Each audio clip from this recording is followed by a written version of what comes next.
Hello, everyone. Hey, nice to see you all there. I haven't seen any of your lovely faces for a few weeks. I've been away. I can see Kathleen, you're in here, and I'm happy to have you in here as well, Kathleen. Nice to see you. And Melvia, it's cold and snowy in Rochester, New York. Oh, yeah, we've mainly been having wet here in Ireland. And in fact, there was there was a news article during the week talking about the fact that in Dublin, this has been the longest stretch without sunshine in Dublin, and I'm assuming pretty close in Cork since 1969. So it's not just our imagination that we've got really grey weather. It's yuck, but at least it's not cold. So you've got that going for it. Alison, you've got a gale in Scotland. Your fence is totally down now. Yeah, we had a lot a few weeks ago. It's been a very, very windy couple of months over in this part of the world. Irina, hello from very cold Chicago. Sunny blue skies. Oh, I like blue skies. We did have some blue skies this morning here. This morning we saw blue skies and we were like, what's going on? Because it didn't make any sense that it's been so long. So I've got a couple of things I want to talk to you all about today. First one, I might give you a little overview and talk about Madrid and the Festival of Madrid if you'd like that. And I've got a big long list of questions over here that you've been submitting in relation to the Burren Shawl. So I'll go through those, and if there's more pop up, just put them in here, and I'm really happy to answer those as we go through. Marilyn, in southern Ontario in Canada, it's cold with lots of snow. Ooh. Another Chicago. And Karen, it's your first knit along. Well, welcome to your first knit along. I hope you're enjoying the experience. Knit Hub, I think, is a really great place to be if it's your first knit along, because just the support in there is so significant. Everyone is all on the same page and knitting through the sections at the same time. So it means that you get your questions answered really quickly.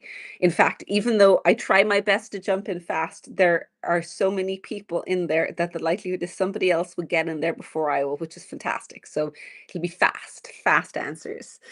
We've got a cold and sunny Boston, flurries in Atlanta, Georgia. Oh, that's unusual, isn't it? Atlanta doesn't usually get a lot of snow. It seems like it is cold pretty much anywhere. Okay, Petra, the Alps, I'm going to assume the Alps are cold. So I wanted to tell you a small bit about Madrid. This was my first time over there for the festival. I've been to Barcelona and the Barcelona Knitting Festival, but Madrid was my first time in Madrid and my first time at the Love Yarn Festival. And the festival was amazing because it was the venue they had. It was a bigger convention space, but it didn't feel, it still had a nice warmth to it. So it was big and open, and the top level of it was waved concrete with glass all the way around.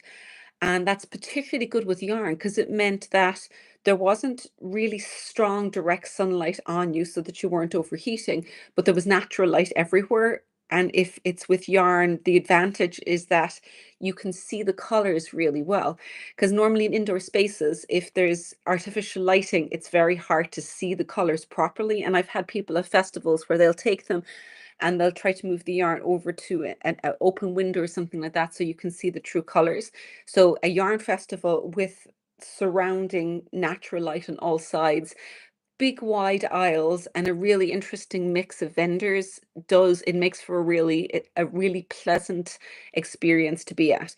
And one thing I really liked as well, that upper level was a surrounding balcony all the way around with seating and then with the coffee shop on the end. So there was loads of seating where you still felt like you're part of the festival. So if you wanted to be there and kind of step back a small bit, you got a place to sit and hang out for a while, then go back down for the yarn and go back up again. So it was actually a really nice combination of the two so that it wasn't overwhelming, because yarn festivals can sometimes be a little bit overwhelming. There's so much yarn, there's so many people, and it's so busy. So that was really, really nice. And anyone in here who was actually over there, I know there's a couple, Kim sometimes in here and Barbara who pops in here.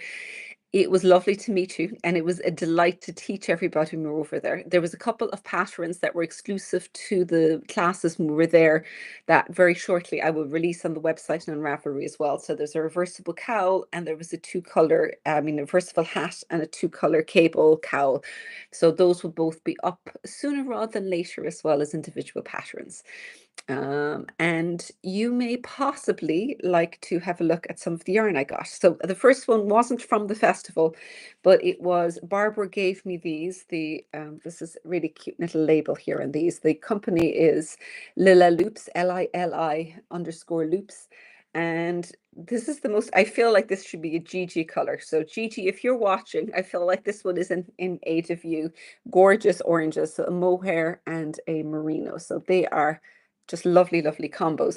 And kind of along the same lines, I feel like I was doing combos because I got a couple of Earth URTH yarns as well, where they have this kind of not quite variegated, but there's two different spirals going through it of different colors. I know they had a name for it, and then they call it their spiral grain, which actually does make sense. So I got two different ones of those in very soft merino. But this is the fun part, is that I got two merino mohairs that went with it. One was a lilac-y color, and this is a green. But they actually, interestingly, go with each. So these ones, you can see there's bits of green go with that lilac. Or if you want, these ones also go together, pulling those up. And the other one round as well, they both actually echo together with little bits of lilac running through, or something much more green. So I've got, these are for experimenting. And my final bit that you might be kind of curious about, I picked up some La Bien Amie. They have a new summer yarn, because I've been kind of in search of some summer yarns, and this is quite nice. I wanted to try it out. It is, where is it? It's their silk tweed. So it's, you can see it's a rustic tweed. One is their mill dyed, and this is their hand dyed. So there's quite a lot of yardage for this. So this is only 50 grams, but there's 250 meters, 273 yards. So I have lots to start swatching with. As you can see from here, and also from last week, or a couple of weeks ago, I was experimenting with just some summer yarns, because I'm really eager to do an interesting summer project this year. This is one that they don't sell directly, but is gorgeous. Wool Dreamers, where we went to visit the mill, they've got a silk merlin yarn that is 25% silk and 75% merino. And it's really soft, lovely, slubby, and it just got, it's just a beautiful feel to it. So I really quite like this one. So I might have to see if we can persuade them to do an extra run of this again. So that's kind of that's the overview of some of the stuff that I did in Madrid that I thought you might like to see. And just see if I've got somebody's wearing their cozy Cree. It's soft and cozy and awfully. Yes, Cree is ideal for this time of year, because it's like, my favorite part about it is because you can wear it over other things. It makes it just, it's really warm to have as an extra outer layer when you're wearing it. Shannon, you love earth yarns. They're lovely, aren't they? I come across the name, but I hadn't picked the yarns up before. But they're super soft merino, kind of lives up to its name. It is very, very soft with the different variations in it. And also the fact that they've got a lot of ones that combine really nicely together, which I like. So you could do kind of interesting stripes and things with that. And you want to knit all the things with all the yarn. Who needs sleep? Okay, you've got sympathy for me. Yarn festivals are dangerous. You go around and I get almost overwhelmed with inspiration, and I come back and I don't know what to knit first. Kathleen, you're on the Cree collar forever. Oh, it's worth it. Oh, Kathleen, I swear it is worth it. You'll get there, and it'll just keep going, and then you'll have a lovely cardigan to wear, or a jacket, or whatever you want to call it. So, anyone here getting started with your Burren knit-along shawl now? I think that I've been watching the chats in KnitHub, and I'm really, really loving how quickly you guys are all out of the gates. And I mean, the best one is is it Deb in New Zealand who got it late that night and ended up staying up late to read the to look at the pattern and get started knitting. So that's actually very, very cool. So I think you win the prize, the fact that you got it at the end of the night and you ended up being able to knit in the evening. I had a lot of fun designing this pattern, and this part is probably almost my favorite part at the beginning. So the way this one starts is at the very beginning, you've got just a few stitches at the, so it says spiral grain, Grain. Uh, not brain. I mean, it might be spiral brain as well, but spiral grain is the actual name of the yarn. So you start at the beginning with a few stitches and then you introduce a big increase. So the background is reverse stockinette stitch, which means that you've got purl stitch as on the right side and knit stitches on the wrong side. And then when you introduce that increase, the increase is stockinette stitch. So that it means that the cable looks like it's growing out of nowhere in the middle. That part is probably like the trickiest initial one because you're trying to make it look like it appears out of nowhere.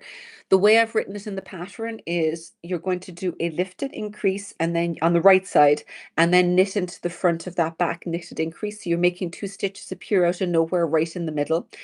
And then on the wrong side, because you still wanted a stockinette stitch, so on the wrong side of stockinette stitch, you've got a purl increase on one side of the previous one and a purl increase on the other side.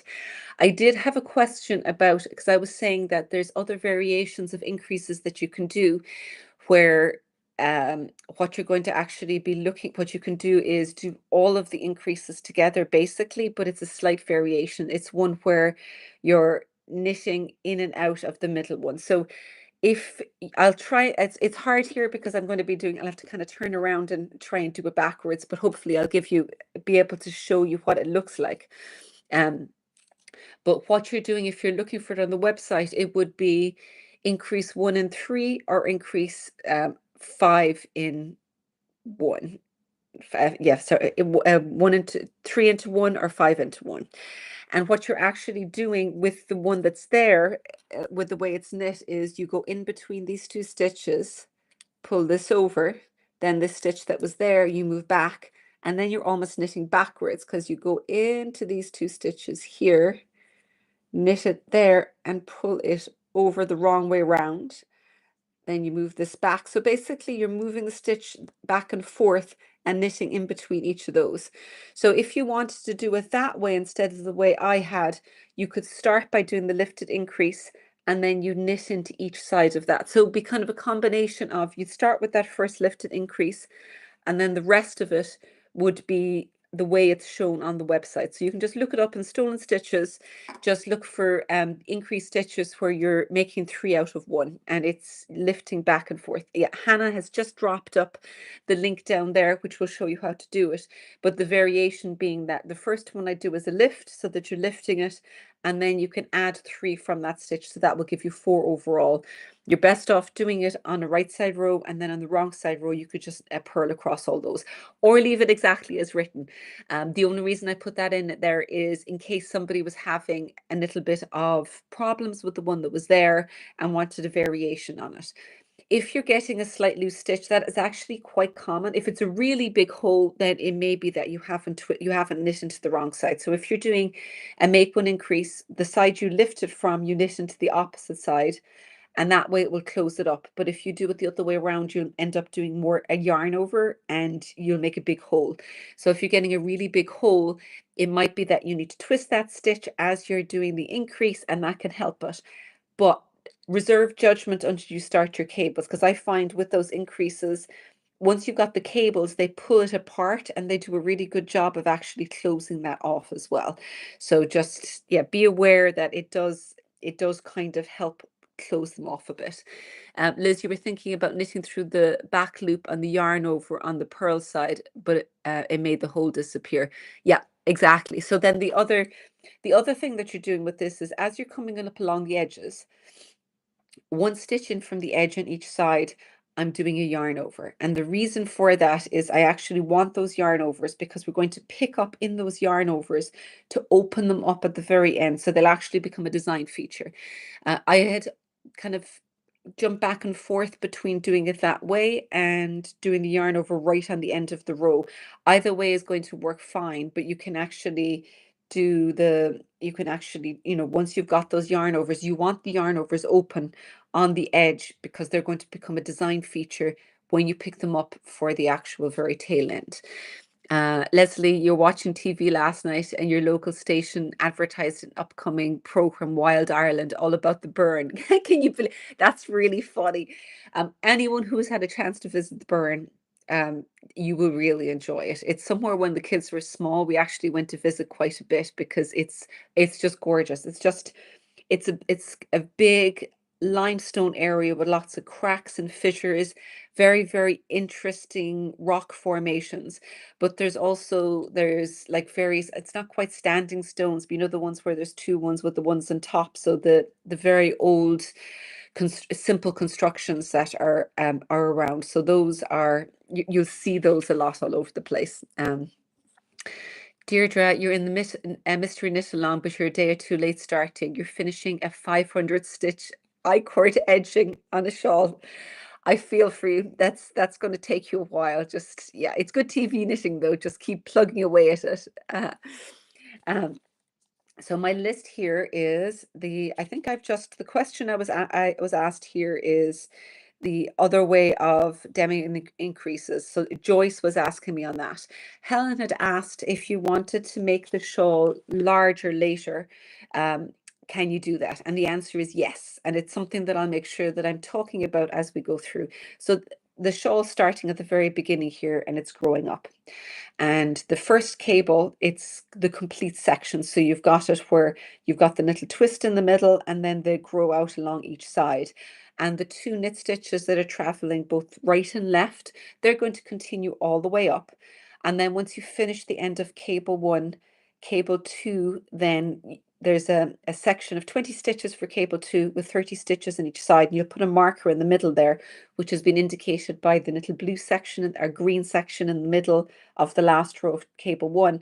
And that part is what cable 2 grows out of.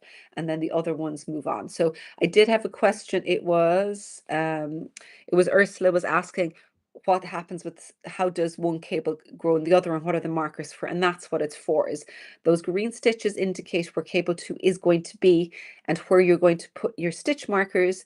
And then after that you've got the first section written, cable 2 in the middle, and the second section. So you can see two cables are continue to lean out, and then there's a new cable 2 introduced right in the middle of it.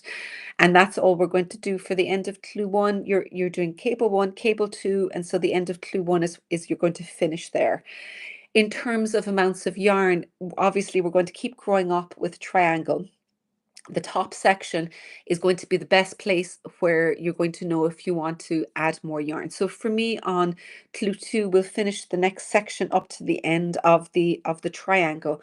And for that I went into the second ball. I probably used, I'd say maybe 20 grams, 10, 20 grams of the second ball. And then the final section was for all the edging. So the final edging, you can also kind of adjust a small bit because it's a repeating a set of stitches around the outside. So if you want to add that bigger or smaller, you can. So, but if you want it longer, you can keep going further depending on your yarn. So I think, and I'll also, there's places where you can add more cables or you can do extra things so that you can kind of expand the pattern out a bit as we go up if you want to make it longer. So, and then obviously there may be cases where you perhaps want it wider but not deeper. So they'll all be in clue 2. I'll talk a little bit more, but that's the best place to actually start introducing any extra width or extra length as you go through. The first one, I think most people are going to have as the same. So hopefully that answers your question, Helen. The next one, yeah, I think I've talked about Joyce and the increase and the variation and the increase you might want to do there. And just the fact that with that, I think you'll probably start with one lifted increase and then the make 3 out of that is probably the easiest way to do that on the right side so that you can do it as a knit increase. And then on the wrong side, just purl those stitches that have been increased. Shannon was asking about tidying up the left leading cables. That's actually a really, really common thing that I run into problems with a lot is when you're doing left leaning cables, the outer edge of that knit stitch can get quite loose. There's a couple of things you can do that can help with it, but it is always going to be inclined to be a little bit looser. So one of the most common ones is because when you go from a knit to a pearl stitch uses a lot more yarn. So the way you wrap a pearl stitch, it's just by its very nature, it has more yarn in it. And when you're going between the knit and purl, that extra yarn tends to slip into the side of the knit stitches. So you'll end up with slightly loose side to those knit stitches down along. So the way to tighten it up, or one of the most straightforward ways of doing it is, and this is on my website as well, if you just look up tightening up the edge of cables, what I've done is the first purl or maybe two purls after a knit stitch, wrap the yarn the wrong way, and then when you come to in the next row you just need to remount it, or you knit it through the other side so you straighten it and you're not twisting the stitches. Also, you probably want to really pay attention to snugging up the yarn as you're going from the knit to the purl to make sure there's no excess yarn there. And at the very worst, just afterwards, just tighten those stitches up as you're going through. And if you're blocking it a bit with this, because it's going to be blocked a little bit more than you normally would with cables, it can be a little bit more forgiving because you'll stretch it and even it out a small bit more as you go. So hopefully those give you a few answers, but I will pop into the website and take a look there. And Hannah is on the ball today, has popped up there to just suggest the tutorial link is in there, so you can just pop that over if you need it. I'm looking here. So your Burren is like another planet. It's a stunning getaway. It is. I agree. So if you are in Ireland and you like rural setting and walks, head to the Burren. Anne Barker, you were lucky enough to visit the Burren with a group in 2014, and it was a beautiful experience. Yeah, I totally agree with you. It's a lovely place. It's a really good place to visit, but you do need to be up for a little bit of walking if you really want to get a good view of it. So the next one here I have is Sharon has never used cables and she wanted some tips and whether she should use the cables or the written directions or a combination of both. And my suggestion when you're learning is actually probably a combo of both, and then you can gradually wean yourself over to the charts, because the benefit of charts with something like this is as you start learning to read charts, it's much easier to put your knitting up right next to your charts, and it becomes really obvious as to which is which and how, and to read it off your knitting. So it's almost like an extension of reading your knitting as you go through with it. And with charts, the kind of tips that I'd suggest is, first of all, remember that when you're looking at a chart, it's like looking at the public or the front side of your work. If you're knitting in the round, that doesn't matter because it's always, every side is a public round. But with this, you've got backwards, forwards, and backwards. So the right side row, I won't move my hands like this because, of course, everything's reversed, so it's not going to help. So I'll just use my words. On the right side of your work, of your chart, you'll see a row of numbers, and any number that starts on the right side indicates that it's a right side row, and you read those right side rows from right to left, and you use the right side direction. So if it's stockinette stitch, on the right side, it would be knit. If it's reverse stockinette stitch, on the right side, it will be purl. Then the wrong side rows, you'll see that they have got numbers down the left-hand side, and you'll read those from left to right. And you'll use the wrong side directions, which will be for reverse stockinette stitch on the wrong side. They're going to be knit, and stockinette stitch would be purl. And I'd actually tend to put some cheats up. So like if you kind of lose track of where you are, put an arrow for this way, and the white squares you can say on the right side, you can just say knit, and then the ones with the dot are purl, and the opposite over on the left. So like a little cheat sheet that you're setting up for yourself as you look at. If you use Knit Companion, that's a really good one to put it in because it'll help keep track of your rows. If you do it by hand, you can use something like highlighter tape or a chart keeper where you move it along, or a post-it note, just so that you can move it along with each. I'm a big fan of just drawing ticks. I'll just extend the lines at the side, and I'll just tick as I move along, so I know when I've knit a chart. So writing everything down as you go really helps. If you haven't done cables and charts before, you can also color code them. So each different cable you can color in the key, and then you can match them up as well in the actual chart. So that's just if they're not jumping out at you and you're not seeing the different ones, then just coloring them in can really help. So they'll pop out at you really quickly. But you will find that if you start with the written, if you're used to it, and then as the knitting starts developing and it becomes really clear what's on your knitting, then start introducing the chart, because it should become much more obvious what the two are together. So I don't know if Sharon is in here, but if you are in here, hopefully this will be of use to you. Or maybe somebody else in there hasn't done chart reading before, and that might get you started with it. So, but that's just a very brief crash course in reading charts, and in particular reading cables and charts. Um, there's apparently Pocket Knitting app is another good one for patterns and work in progresses. Oh, that's a good one. I hadn't come across that before. Fiona, you were saying you had a few false starts as you were trying to do it without a cable needle. You'll try again with that once you settle it. Yeah, absolutely. As you've got more stitches, it'll become a little bit easier. And this yarn is kind of slippy. So you do need to pay attention and hold on to it a bit more firmly if you're doing it without a cable needle. Um, so I've got a couple of different colors here, and you can see as well. So the colors we've got for the club or for the kits are Darny it's fingering weight. It's a much woollier yarn. Benefit of this is it's going to have a little bit more grip. So if you're, hi Camilla, nice to see you in here. It's got a little bit more grip. So particularly if you're newer to cables, this is going to be somewhat more forgiving. If you combine this with something like a bamboo needle, which has also got grip, it can be it'll extra useful because it's not going to go slipping off on you. So this is probably going to be a little bit more forgiving for newer cable knitters. We've also had a little bit of discussion about different colors. And you can see what we kind of tended towards is ones with kind of either semi-solid or ones with slight variegation like this, so that you can see the stitches more easily. This one has got a bit more variegation, but I think it's still going to work because the overall color is lighter. It's still going to allow the cables to shine through. Any of the slightly darker colors like this we've gone for have had a little bit less variation, so that because the dark colors will naturally be slightly harder to see. So if you keep it with the variations a little lighter, it means that you can see the cables a bit more. And as you progress, I do find that even with slightly darker colors, you can still see them.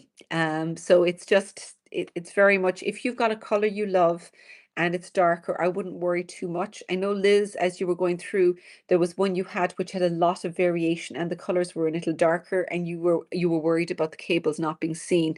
It does work, but the cables aren't going to pop to the same degree when you've got huge amounts of variation in your yarn. So, but if you love the color, sometimes this is going to override it regardless, you know. Um, there was one question, but I don't think we have more details about it. Elsa Louise was asking about alternative edgings. And um, I think I need to come back to that. The edging isn't going to be the very end. I think I may have touched on it a little bit with this so far, the fact that those yarn overs are there for a reason.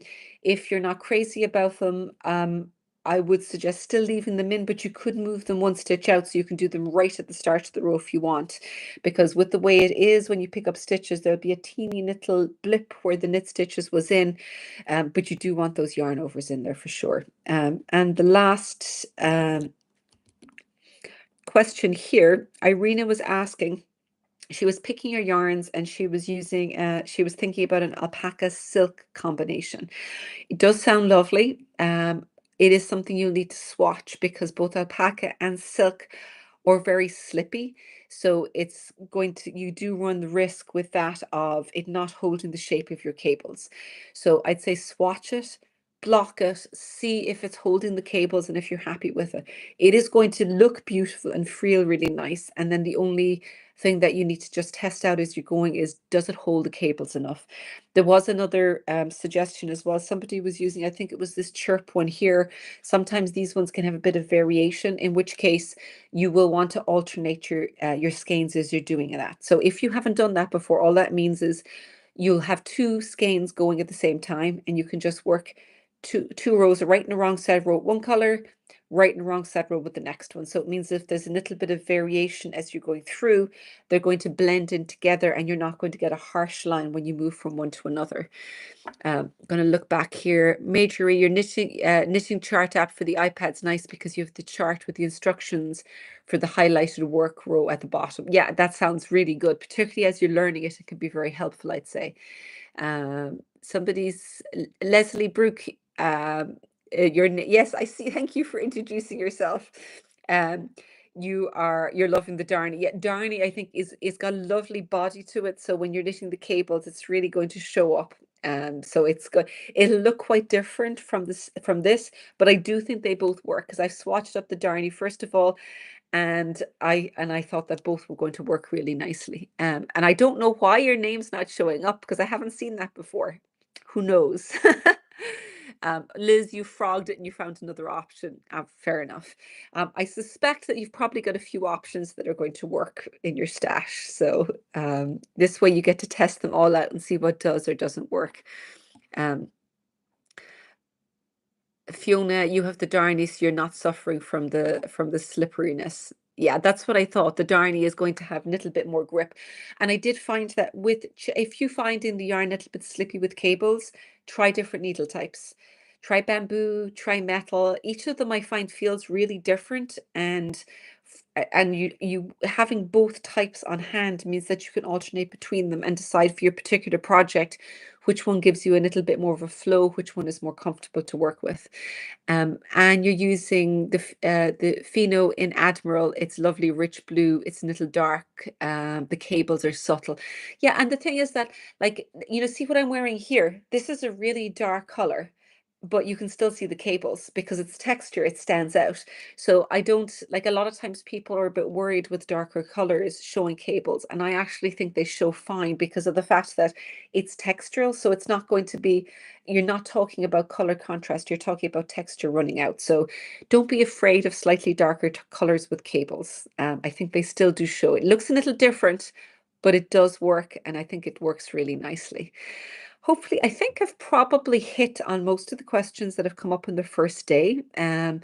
Obviously, if there's more questions, jump into KnitHub. I'm in there. There's lots of other people's in there.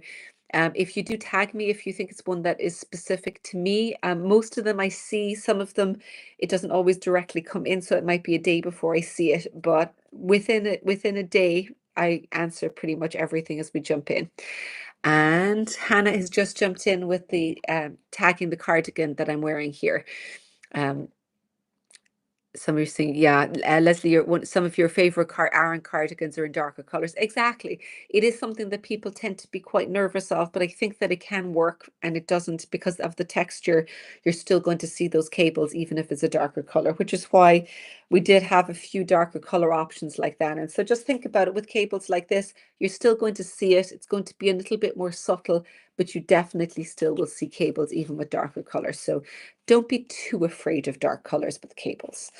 I will say goodbye to all of you now, move my little stack of yarns over here, and I'll see you next week. We're going to be every week for the next few weeks as we go through.